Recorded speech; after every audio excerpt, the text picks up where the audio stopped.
મહિલાની આંતરિક વેદના, સામાજિક સંઘર્ષો અને જીવનની નિરંતર દોડ વચ્ચે પોતાને શોધવાની જંગને વ્યક્ત કરતી ફિલ્મ મેનોપોઝ મી પ્લેનું પોસ્ટર આજે જાહેર થયું છે. આ ફિલ્મમાં એક સ્ત્રીના જીવનના એવા પડકારોને ઉઘાડવામાં આવ્યા છે જેને સમાજમાં ઘણીવાર અવગણતો આવ્યો છે. મહિલાની આંતરિક વેદના, સામાજિક સંઘર્ષો અને જીવનની નિરંતર દોડ વચ્ચે પોતાને શોધવાની જગતને વ્યક્ત કરતી ફિલ્મ મેનોપોઝ મી પ્લેનું પોસ્ટર આજે જાહેર થયું છે. આ ફિલ્મમાં એક સ્ત્રીના જીવનના એવા પડકારોને ઉઘાડવામાં આવ્યા છે જેને સમાજ ઘણીવાર અવગણતો આવ્યો છે. ફિલ્મનો મુખ્ય સંદેશ છે, જિંદગી રૂકતી નથી, હું પણ નહીં. આ પોસ્ટરમાં દેખાતા મુખ્ય પાત્રની આંખોમાં એક સાથે દર્દ, હિંમત અને લડવાની તાકાતની ઝાંખી પડે છે. એક સ્ત્રી જે જીવનમાં અનેક મોંઘા પડકારો વચ્ચે પણ થંભતી નથી અને પોતાનું સ્થાન અને ઓળખ બનાવવા સતત પ્રયત્નશીલ રહે છે. ફિલ્મમાં દર્શાવાયું છે કે કેવી રીતે સમાજના દબાણો, ઉંમર, પરિસ્થિતિ અને સંબંધોના ભાર વચ્ચે પણ સ્ત્રી પોઝ નથી લેતી, પણ પ્લે દબાવીને ફરી ઊભી થાય છે. ફિલ્મનું નિર્દેશન સમર કે મુખર્જી અને લેખન તેમજ નિર્માણ મનોજ કુમાર શર્મા દ્વારા કરાયું છે. ફિલ્મ 28 નવેમ્બર 2025ના રોજ સિનેમાઘરોમાં રિલીઝ થશે. આ ફિલ્મ માત્ર એક વાર્તા નહીં, પરંતુ દરેક એવી સ્ત્રીને સમર્પિત છે જે પોતાના હક, પોતાના સપના અને પોતાની ઓળખ માટે દરરોજ લડી રહી છે. રિપોર્ટર સાગર સોલંકી. બેન, તમે આ કયું પિક્ચર જોવા આવ્યા હતા? Me not pause me to play. Roshniben, તો આ પિક્ચર શું કહેવા માંગે છે? અમે તો બાય ધ વે અમારા સ્કૂલના સ્ટાફમાંથી, લિટરેચર સ્કૂલના સ્ટાફ અમે આખો આવેલા છે. તો મૂવી પર મેં એવું નોટિસ કરેલું કે આ મૂવી મતલબ જેન્ટ્સ લોકોને અવેરનેસ માટે છે. અત્યારમાં જનરલી કેવું હોય કે મોનોપોઝની અવેરનેસ છે જ નહીં, પણ આ મૂવી પરથી એન્જોયમેન્ટ તો છે જ, એન્ટરટેનમેન્ટ છે, થોડું ફન બી છે, પણ મેઇન તો એમાં અવેરનેસ છે. અત્યારમાં જે કન્ડિશન છે વુમન્સ પર, જે મતલબ એના પર મોનોપોઝની જે ઇફેક્ટ થાય છે એ બધી જેન્ટ્સ લોકો સુધી કેમ પહોંચી શકે એ અવેરનેસ માટે આ મૂવી છે. તો હું પર્સનલી રિકમેન્ડ કરું છું કે ફેમિલી સાથે આવો, તમે મૂવી જોવો અને તમે વિચારો કે ભાઈ આપણે તો ખાલી જોઈ શકીએ છીએ, પણ જે વુમન્સ છે એના પર કેવી રીતના બધું એ હેન્ડલ કરી હતી. આપણી વસ્તુ જોઈએ તો આપણે ફીલ થશે. આ પિક્ચર જોયા પછી તમને શું લાગ્યું? આ પિક્ચર જોયા પછી મને એવું લાગ્યું કે નોર્મલી બધા મૂવી તો કેવા હોય કે ભાઈ કોઈ મિથ બન્યું કે ભાઈ હશે, કાં પછી કોઈ ફની સ્ટોરી હોય, કાં એન્ટરટેનમેન્ટ, પણ આ એક રિયાલિટી છે. ભાઈ આ વસ્તુ એવરી વુમન ફેસ કરવાની જ છે. પછી એ હું હોય, મારી મધર હોય કે પછી મારી સિસ્ટર હોય.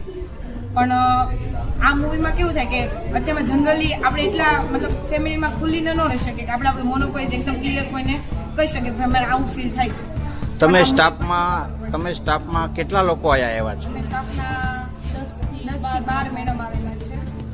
આમ તમને કેવી એન્જોય લાગી પિક્ચર જોતા જોતા? પિક્ચર જોતા જોતા એન્જોયમેન્ટ બી ફૂલ થયું. અમને એવું ફીલ થયું કે નહીં, આવા મૂવી બનવા જોઈએ.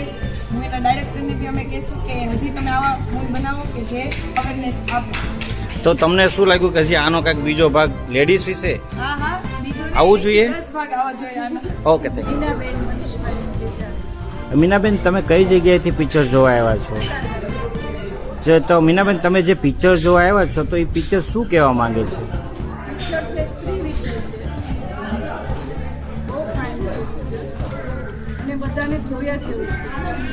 પિક્ચર આમ કેવા શું માંગે છે? બસ આપણે ઘર સંસારનું જ છે કે સ્ત્રી છે, બાળકો છે, હસબન્ડ છે, એને વિશેનું છે. તો મીનાબેન, તમે બીજા લોકોને કહેશો કે આ પિક્ચર જોયા જેવું છે એમ? બહુ ફાઇન છે, જોયા જેવું છે. સર, તમે કયા ક્લાસીસમાંથી આવો છો? કોચિંગ સેન્ટર સિંગરપુર 4 રસ્તા રેડ રોડથી આવીએ છીએ. અને સર, તમે કેટલા જણા અત્યારે આ પિક્ચર જોવા આવ્યા છો? રાઉન્ડ ફિગર 65 to 70 લોકો અમે સાથે આવ્યા છીએ ગ્રુપમાં. તો આ પિક્ચરનો તમે શું સંદેશ આપશો? આ પિક્ચર જોવાથી એટલી ખ્યાલ આવ્યો કે આ ટોપિક વિશે ક્યારેય ઘરમાં વાત જ નથી થતી હોતી. જો આ વિશે વ્યવસ્થિત વાત થાય તો ઘણી બધી સ્ત્રીઓ સાથે ન્યાય આપી શકીએ. અને આ વસ્તુ મેં મારા ઘરમાં ખુદમાં મારા મમ્મીમાં કે મારા દાદીમાં ઓબ્ઝર્વ કરેલી છે, પણ આ વિશે કોઈ નોલેજ નહીં હોવાથી આના કોઈ સ્ટેપ્સ અમે લઈ ચૂક્યા નહોતા. પણ આ મૂવીને કારણે હવે ખ્યાલ આવ્યો કે આવું વર્તન કરવાથી અને આવું રિએક્શન આપવાથી ઘણા બધા પ્રોબ્લેમ સોલ્વ થતા હોય છે. સર, આ પિક્ચર જોવાથી સ્ટુડન્ટને કાંઈ ગેરઉપયોગ થતો નથી? ના, આની અંદર કોઈ એવા એડલ્ટ કન્ટેન્ટ નથી જેને કારણે સ્ટુડન્ટ્સને જોવામાં કે ફેમિલીને જોવામાં પ્રોબ્લેમ આવે. તો સર, તમે શું સંદેશ આપવા માંગો છો કે બધાને આ પિક્ચર જોવું જરૂરી છે? અકોર્ડિંગ ટુ મી, મને એવું લાગે છે કે દરેક ફેમિલી મેનને આ મૂવી જોવું જોઈએ. તો મુકેશભાઈ તમે કઈ જગ્યાએથી પિક્ચર જોવા આવ્યા છો? એકચ્યુઅલી અમે કતારગામ ડબોલીથી જોવા આવ્યા છીએ.